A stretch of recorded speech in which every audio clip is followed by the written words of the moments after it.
Okay, this multiple choice number 18 is a clarification about when would be the first day on the counting of the 5 years and what would be the maybe the yeah the first day and the last day to count. Okay, so we have this scenario.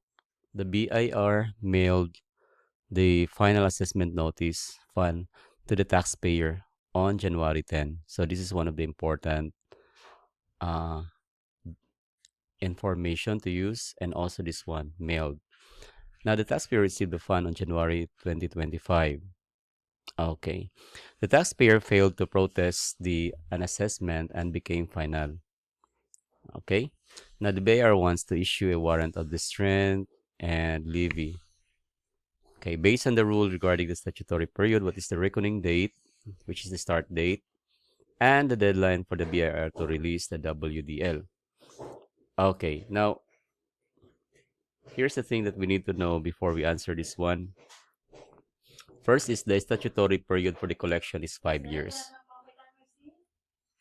Okay, that should be what we need to know first from the date of the assessment.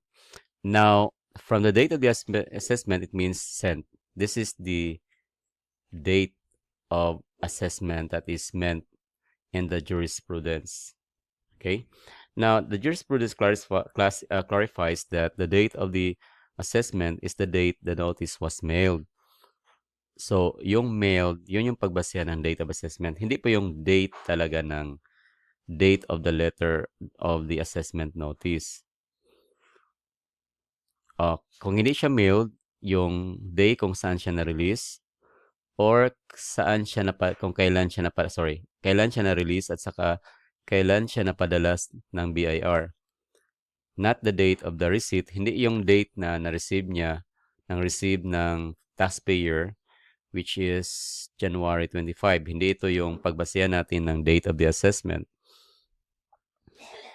Okay, so in here, in this case, our date of assessment is January 10, not January 25, 2018.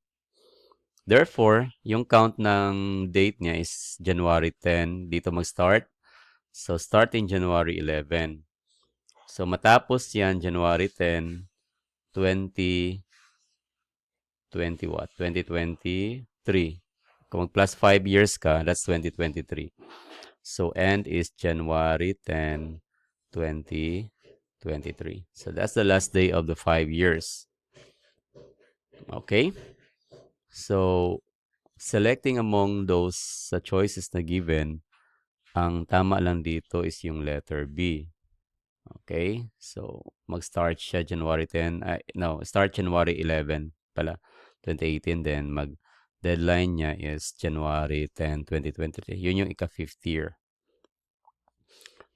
Okay. Now, ito yung tandaan, baka magtaka kayo kung bakit pagdating sa, di ba, sa taxpayer, ang relevance ng taxpayer pagdating sa January 25, 2018 is, dito yung magsimula yung counting ng 30 days na kailangan yung taxpayer mag-respond or mag-reply doon sa assessment na ginawa ng BIR. Yan yung relevance. Pero doon, kung halimbawa makipag-contest siya na kailan matapos dapat yung pag-initiate ng collection, kailan dapat matapos yung chance na makapag-initiate ng collection yung BIR, doon siya magsisimula sa January 10.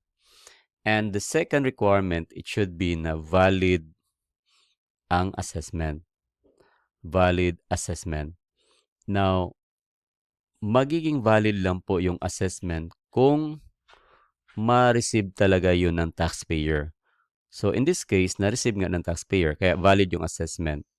Pero again, the date of the receipt is not the date kung saan ka magsa-start ng pag-count ng 5 years. So again, yung date kung kailan napadala na mail.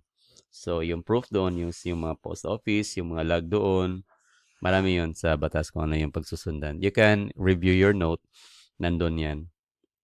By the way, if you don't have a note, you can request from me para mayroon kang babasahin. Okay, now let's twist the scenario. Let's say, what if the BIR issued a WDL on January 15, 2023? Is that valid? The BIR levied, sorry. So, ang sagot dyan is, it has a right, the right to collect would have prescribed nga kasi yon, the last day nga is January 10, 2023. So, strictly, kung walang mga suspension, ganun talaga, straightly January 10, 2023, yung last day to collect. So, that's the rule. Okay, now let's move to question number 19. Okay. Now is the collection. This is the collection within the 5 years. So let's try to have this problem to test kung kailan ba talaga natin malalaman kung yung collection ba ay nangyari ba within the 5 years from the date of the assessment. Una, okay, ito yung babasahin muna natin yung scenario dito. A fund was mailed on March 1, 2019. So we know that the mailing is the basis for us to when to start the counting of the 5 years. Okay, the taxpayer did not protest. So on February 1, 2024, the BR issued a warrant of distraint and levy against the taxpayer kasi siguro nagiging final executory and demandable na po yung tax liability. The WDL was served the taxpayer on March 5, 2024. Okay. Yon, na-serve siya.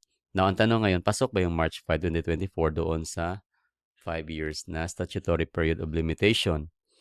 The taxpayer argues the tax collection is invalid because he received the warrant after the 5-year period expired. So, ngayon, ang tanong, is the collection valid? So, ito yung tandaan natin na rules na ang batas ay nag-require po ng administrative or judicial proceeding na kailangan ma-initiate siya. Kailangan ma-start yung collection within the 5-year period. Yung pag-issue dito ng warrant ay nangyari, nang issued siya February 1, 2024. Doon siya na-issue yung warrant. Tapos na-serve siya doon sa taxpayer on March 5. So, dalawang yung date. Lumabas ang warrant, February 1, 2024, pero na-serve siya or na-receive siya ng ating taxpayer March 1 na 2020. March 5 na pala, 2024. Now, the fact that it was served a few days later does not invalidate the initiation of the collection effort, provided that the issuance was genuine and not delayed in bad faith. So, ang ibig sabihin niyan na yung pagbasihan natin dito ng pag-initiate ng collection is yung issuance of the warrant. Hindi kung kailan natanggap ng taxpayer yung warrant. So, once the warrant of distraint and levy was issued, yun na yun. Yung date na yun yung initiation date. Kung nangyari yan within sa 5 years, ibig sabihin, pasok siya doon sa statutory period of limitation.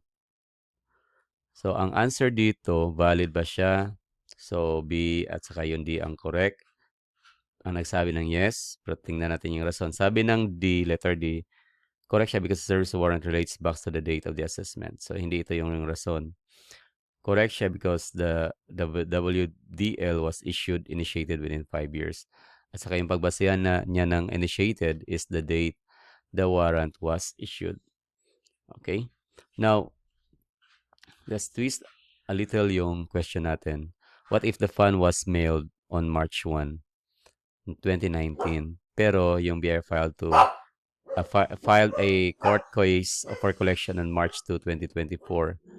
Late na ba siya? Okay, late na kasi yung ending is March 1, 2019. So it must be initiated the court case on March 1, 2024. Yun yung nandyan.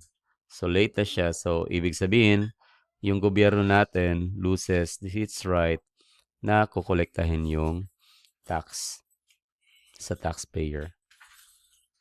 So that's it.